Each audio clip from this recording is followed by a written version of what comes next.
예, 오늘 본문 우리 사무엘상 우리 24장 우리 4절부터 우리 7절 말씀 중심으로 감정이 끼치는 영향이라는 제목으로 함께 도전을 받았으면 좋겠습니다.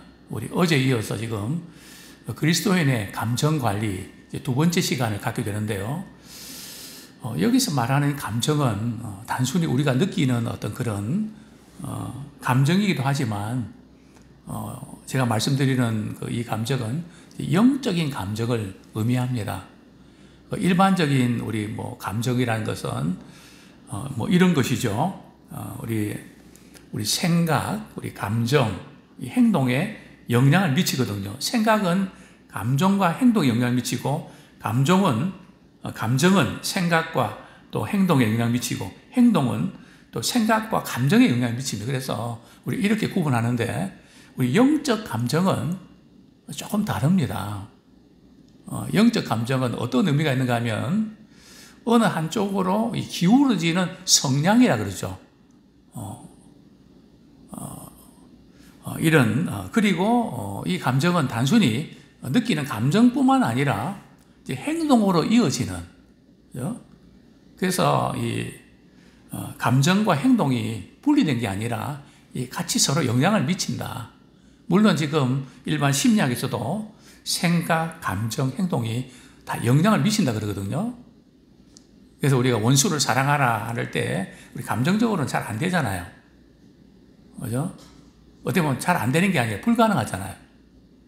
그런데 사랑의 행동을 자꾸 이렇게 하다 보면 우리 생각과 또 우리 감정에 영향을 준다는 거죠. 그죠? 저는 그걸 알겠습니다. 왜냐하면 제가 꽃을 그렇게 좋아하는 편은 아니거든요. 그러나 이제 우리 화단에 꽃을 또 이렇게 보고 또 관심을 갖고 이러면서 몇 년 동안 이렇게 있으면서 전국에 말이죠, 야생화 같은 거 막 찾아다니면서 막 그렇게 좋은 꽃을 구하려고 관심을 갖는, 우리 자꾸 거기에 마음을 갖다 보면 사랑이 가는 것처럼 이런 상호 영향을 주고 있는 것을 보게 되는데요. 감정이 육체와 이렇게 영혼에도 영향 끼친다는 거 아시죠? 그래서 우리 이 감정 관리가 너무너무 중요합니다. 우리는 자꾸 이제 영혼만 중요하다는데 그렇지 않습니다. 그래서 우리의 감정도 풀어줘야 돼요. 그죠? 때로는 스트레스도 풀어줘야지 우리 감정을 절대 무시하면 안 되거든요. 그걸 어떻게 하는가 하면 말이죠. 영감이, 물론 우리가 기도를 많이 하면 영감이 풍성해지죠. 근데 저 같은 경우는요, 조금 쉬면, 분위기를 바꾸면, 또 여행을 하면요, 설교가 달라집니다. 그죠? 쉬고 그런 것밖에 없는 거거든요. 그죠? 왜냐하면 하나님께 우리 그렇게 만드셨다고요. 그래서 우리는 우리 크리스찬들이 이 감정을 굉장히 억압하고 이걸 막 그렇게 누르고, 그래서 조금 이 감정이 메말은 자연스럽지 못하고, 사실 제가 이제 목회자가 되면서 하나 놓친 것이 있다면, 본래 저는 되게 재밌는 사람이거든요. 정말 웃기는데 탁월했습니다. 말을 말이죠, 팍팍 하면 폭설을 짓고요. 막 그냥 울렸다, 웃겼다. 그런데 내가 목회하면서 그게 하기 싫더라고요. 근데 지나고 가만 보니까, 하나님 내게 주신 이 부분들을 좀 더 개발했더라면 참 좋았을걸. 이걸 너무 이렇게 자제하고, 그러니까 조금 뭔가 자연스럽지 않아요. 우리가 알잖아요. 좀 자연스러운 면이 있는데 이게 목회하면서 자꾸 이게 억제하고 이러다 보니까 조금 지나가고 이렇게 보면 좀 아쉬운, 그 부분도 일종의 은사인데, 참 그런 생각을 해보게 됩니다. 이런 보고서가 있는데요. 10년 동안 이렇게 지속적으로 연구한 바에 의하면 감정적 스트레스를 잘 다스리지 못하면 말이죠, 사망률이 40%가 높아진다 그럽니다. 그죠? 이 감정에도 스트레스가 있거든요. 이걸 풀어야 되는데 그걸 감정 지수라고도 하거든요. 근데 우리는 자꾸 이거를 이제 누르기만 하지 풀지를 못한단 말이죠.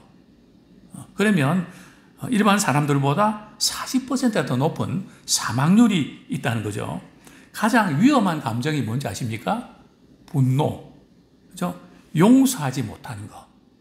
용서하지 못하는 것도 굉장히 안 좋은 겁니다. 우울증, 화, 좌절, 그리고 죄책감.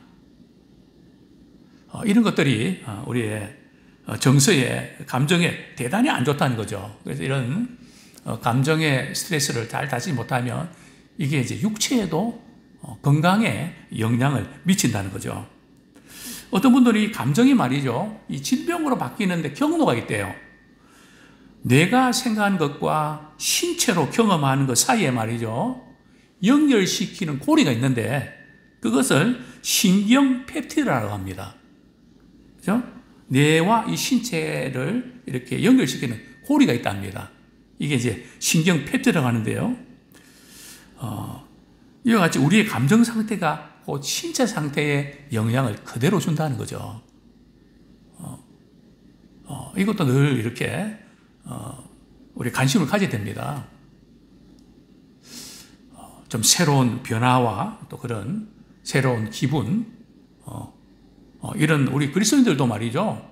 우리가 말씀 읽고 기도하는 거 중요하지만은 하나님이 주신 우리 감정, 자연을 보거나 여행을 하거나 사람을 만나거나, 그죠? 또 취미 생활을 통해서 이 부분을 우리가 하나님 주시는 그런 감정들을 지수를 높이는 것도 대단히 중요합니다.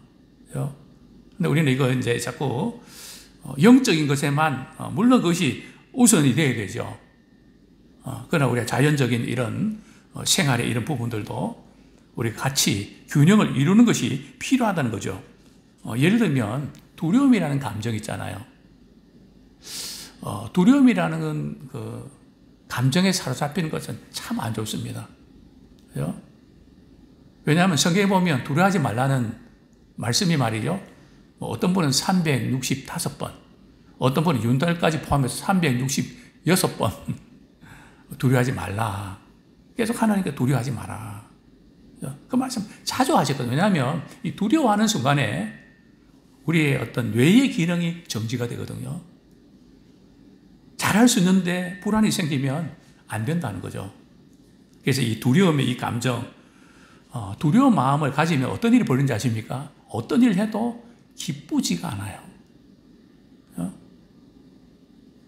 이 두려움의 이 감정은 심신을 괴롭히고 말이죠. 인생의 기쁨을 누리지 못하게 만듭니다. 항상 기뻐하라 그랬잖아요. 근데 두려움에 사로잡히면 뭐 음식을 먹어도 여행을 해도 뭘 해도 말이죠. 하나도 기쁘지가 않아요. 우리 나이 드신 분들 가도 그런 분들, 그렇게 이야기하는 분들 계시죠? 재미때가리가 하나도 없다고. 이건 굉장히 안 좋은 겁니다. 우리는 그저 음식 먹을 때나 작은 것에도 꽃 한 포기에도 말이죠. 기뻐할 줄 알고, 감동할 줄 알고, 감탄사를 터뜨릴 줄 알고, 그래야 되거든요. 근데 이 두려움에 사로잡히면 안 되죠. 두려움은 불행한 삶으로 연결됩니다. 굉장히 이제 안타까운 거죠. 근데 이 두려움이 어디서부터 오는 걸까요? 사단에서부터 비롯된다는 걸 아셔야 됩니다. 두려워하고 무서워하는 그 영은 말이죠. 사단으로부터 비롯된다는 거죠. 그래서 두려워하지 마라. 죄를 짓고 말이죠. 사단의 유혹을 빠져서 죄를 지었던 아담 하와가 자기 벗은 것을 알고 두려워하고 하나님 낯을 피하잖아요. 오늘날 버전으로는 교회 가기 싫고 사람 만나기 싫고 예배드리기 싫고 뭐 이렇게 되잖아요. 그래서 이 두려움은 굉장히 관계성에도 문제가 생기는데요. 우리 디모데후서 1장 7절 한번 보겠습니다. 디모데후서 1장 7절.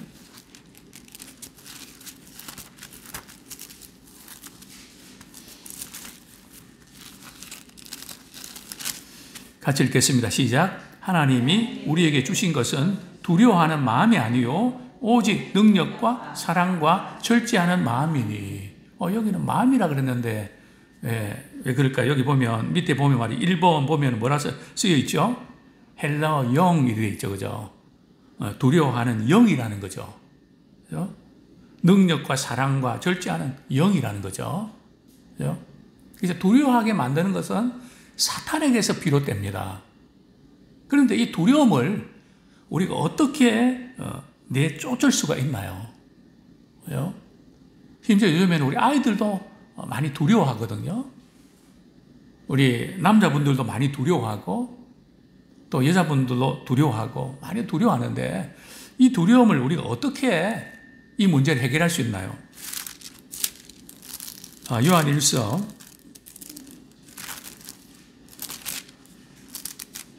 4장 18절 말씀.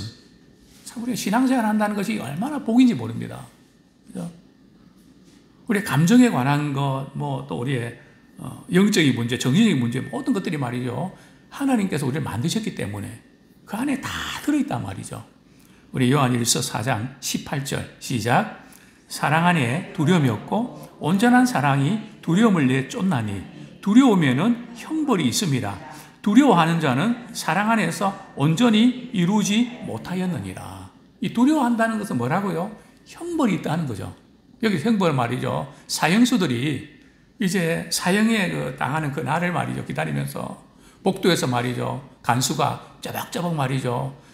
자기 있는 방으로 말이죠. 가까이 올 때 가슴이 철렁거리면서 이제 올 것이 왔구나.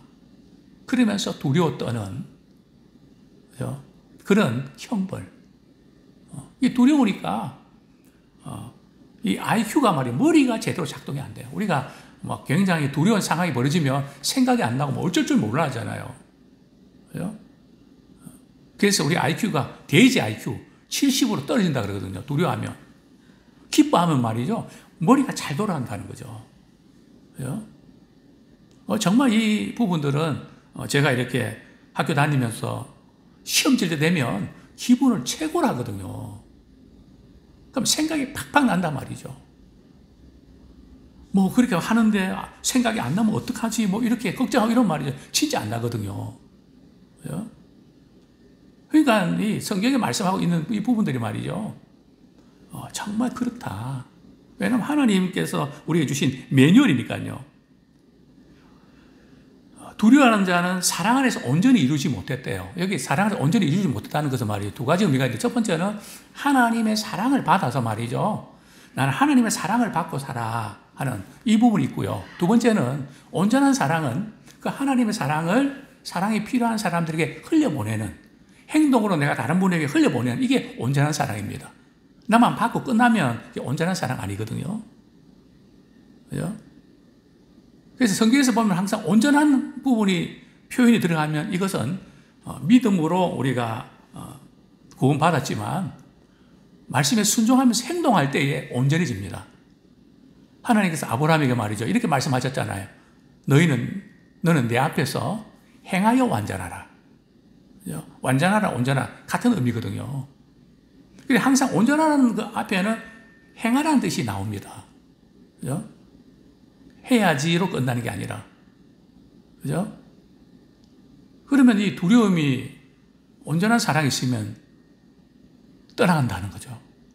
우리 잠을 잘 때도 마찬가지예요. 저는 이제 토요일 저녁이 되면 제가 이 잠을 조금 설치면 설교 영향을 받고 생각이 잘 안 나요. 어떤 때는 제가 이제 이렇게 말이 꼬이고 좀 이렇게 내가 이 말 하려고 그랬는데 다른 말이 나올 경우가 있거든요. 그건 제가 볼 때는 좀 나이가 들어서도 그렇지만 피곤해서 그렇거든요. 그래서 주일날은 제가 꼭 수면을 이렇게 확보해야 됩니다. 근데 이 긴장을 하고 늘 이렇게 묵상을 하다 보면 내일 이렇게 못 일어나면 어떡하지? 걱정이 많이 들어요. 그죠? 그럴 때에 우리 하나님이 나를 어떻게 사랑하셨지? 하나님의 사랑을 생각하면서 하나님 내일 이렇게 말씀 전하는데 하나님 붙잡아 주셔서 깊은 숙면 제하게 하시고 좋은 컨디션으로 우리 성도들이 말씀 전할 수 있도록 도와주세요. 이렇게 기도하고 나면 또 금방 잠이 들어요. 그죠? 정말 그렇습니다. 온전한 사랑이 두려움을 내어줬습니다. 그렇습니다. 이 사단은 말이죠. 왜 두려움을 주는가 하면 예수님께서 우리에게 주신 생명을 빼앗는 것이 목적이거든요. 그래서 두려움을 주죠. 두려움은 말이죠. 400가지 이상의 육체적인 그리고 우리 신체와 정신적인 부분에 말이죠. 400가지의 영향을 준대요. 막 이렇게 두려움이 엄습하면 말이죠. 그 순간 우리 신체에 이런 영향을 주고요. 또 30가지 이상의 호르몬과 신경 전달 물질을 분비시켜서 모든 스트레스의 근원이 된다 그럽니다. 그러니까 우리가 주일에 한번 예배드리고 믿음의 식구도 같이 교제하고 이게 얼마나 소중한지 제가 늘 말씀드리잖아요.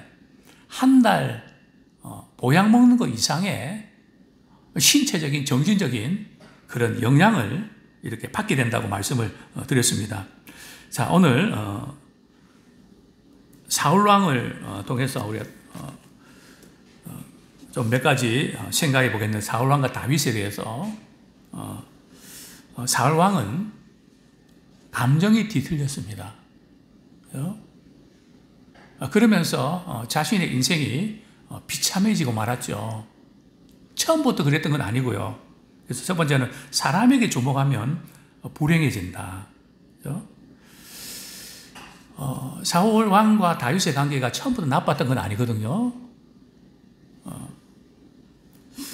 사울 왕이 이렇게 다윗을 무척 아끼고 또 정신적으로 굉장히 번민에 빠졌을 때 다윗이 악기를 잘 연주했잖아요.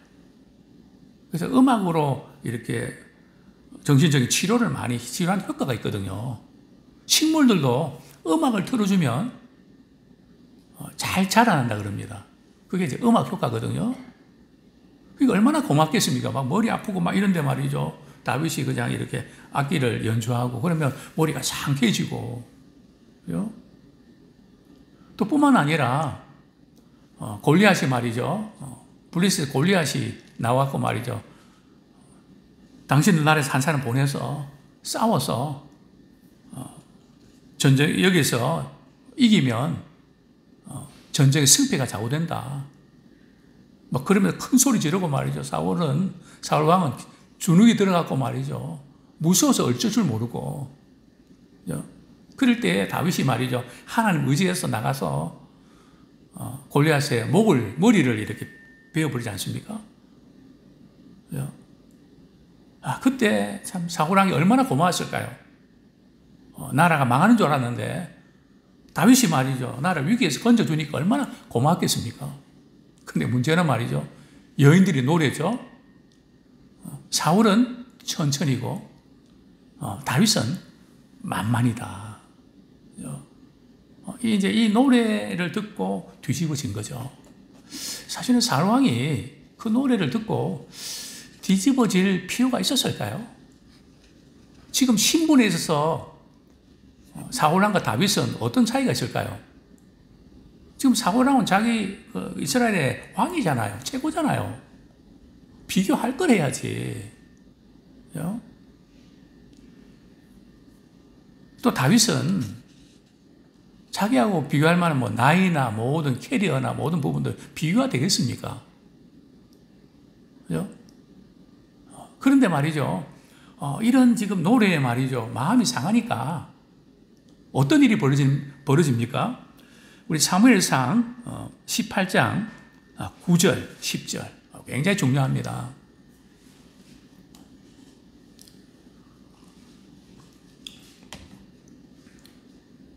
예, 9절, 10절 같이 읽겠습니다. 시작. 그날 후로 사울이 다윗을 주목하였더라. 그 이튿날 하나님께서 부리시는 악령이 사울에게 힘있게 내리매 그가 집안에서 정신없이 떠들어대므로 다윗이 평일과 같이 손으로 수금을 타는데 그때 사울의 손에 창이 있는지라. 보면 자, 이 노래를 듣고 말이죠. 그날 후부터 사울은 말이 누구에게 주목했다고요? 다윗에게 딱 꽂히는 거죠. 다윗이 하는 말, 행동, 모든 부분에 신경을 자꾸 쓴단 말이죠. 그저 한 사람으로 보면 될 텐데. 다윗에게 올인을 하고 거기에 주목하고 그죠? 집중하고 집착하고 그죠?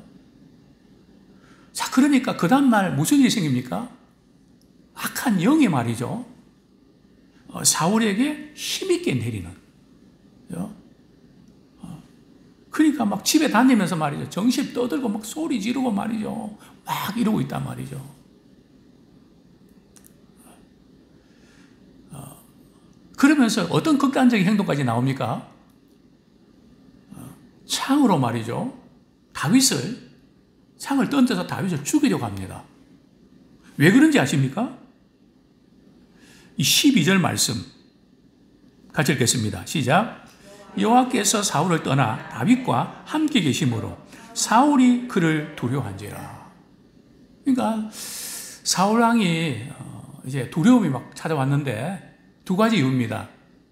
하나는 자신에게는 하나님이 떠나셨고 다윗을 보니까 하나님이 함께 하신단 말이죠.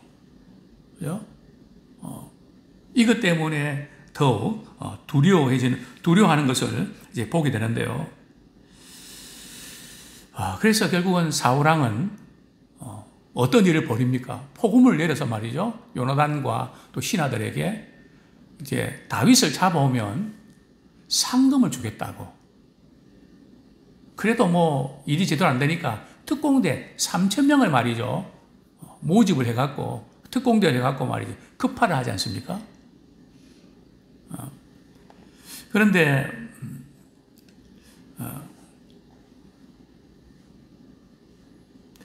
결국 어떻게 되나요? 이제 다윗은 아둘람 굴에 숨게 되죠. 아둘람 굴을 여기 지금 아둘람 굴인데요. 실제로 이제 이 아둘람 굴이 아주 깊은 굴인데 여기 지금 다윗과 그의 부하들이 숨어 있거든요. 저 깊숙한 곳에서. 근데 사울이 말이죠. 용변을 보려고 들어온 거죠. 그러니까 오늘 본문에 말이죠. 사울의 신하들이 이렇게 이야기하죠. 사무엘상 24장 4절.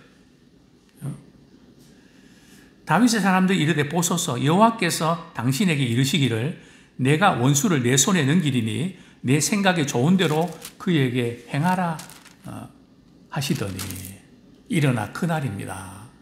그러니까 하나님께서 원수 갚을 수 있는 기회를 주신 겁니다. 머뭇거리지 마시고 단번에 복수하시고 사울왕을 이렇게 죽이십시오. 사울왕만 죽이면 자신이 왕이 되는 것은 시간 문제거든요. 안 쫓기도 되고요. 참 이 쫓긴다는 거, 쫓기는 신세로 산다는 거 얼마나 힘듭니까? 자유롭게 어디 갈 수가 있나요? 얼마나 두려운 일인데요. 이제 우리 이런 생활 좀 끝내면 안 되겠습니까? 지금 하나님께서 기회를 주신 겁니다. 다윗이 그 이야기 듣고 말이죠. 그 부하들이 하는 말처럼 그렇게 하고 싶었을까요? 안 하고 싶었을까요? 당연히 하고 싶죠. 왜 그런 마음이 안 들었을까요? 이거 끝내고 싶다. 너무 지치고 너무 힘들다.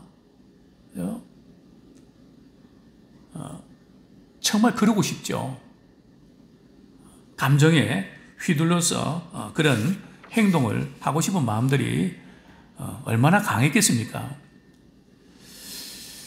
사울왕은 점점 이렇게 조울증도 있고요. 강박성 이렇게 장애도 있고 그러다 보니까 사울왕의 주위에는 자꾸 사람들이 떠나갑니다. 아들 요나단도 말이죠. 이제는 멀리하고 자꾸 주변에 있는 사람들이 자꾸 떠나갑니다. 반면에 다윗은 어땠을까요?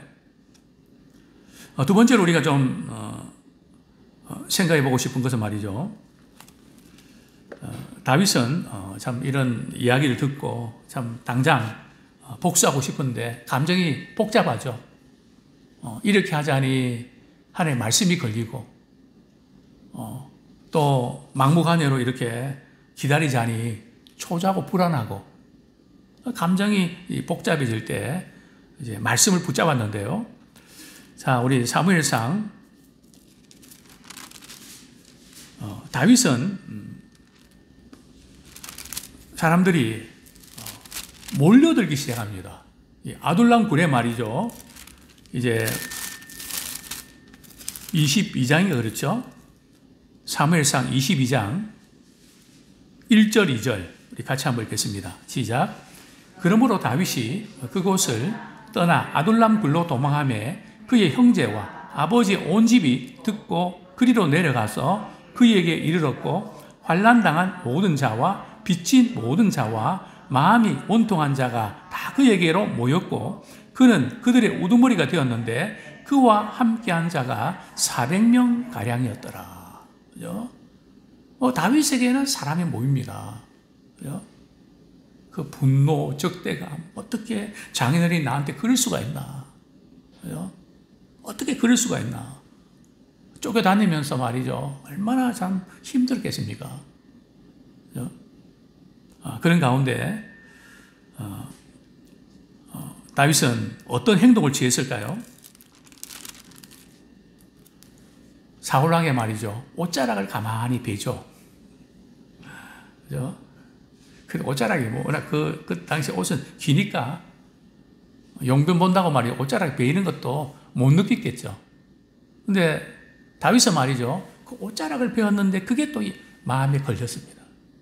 그러니까 이 다윗은 굉장히 영적인 감정에 있어서 민감성을 우리가 갖고 있는 것을 보게 되는데요. 왜 마음이 찔렸을까요? 왜냐하면 하나님 기름 부음 받은 자인데 내가 옷자락이라도 이렇게 베었다는 것이 마음에 걸렸기 때문에 그렇습니다. 제가 늘 그런 말씀 드렸는데 우리가 감정이 복잡하고 어쩔 줄 모르고 이럴 때 말이죠. 말씀이 떠오른 사람과 말씀이 생각이 안 나는 사람의 차이는 엄청납니다. 막 힘들고 어려울 때 말이죠. 뭐가 떠오르는가? 상처가 떠오르는가? 섭섭했던 게 떠오르는가? 막 몰려오는 게 있거든요. 그럴 때 하나님의 말씀이 딱 떠올랐습니다. 다윗은 그렇지 않습니까? 어떤 말씀이 떠올랐을까요? 사무엘상 24장 6절 말씀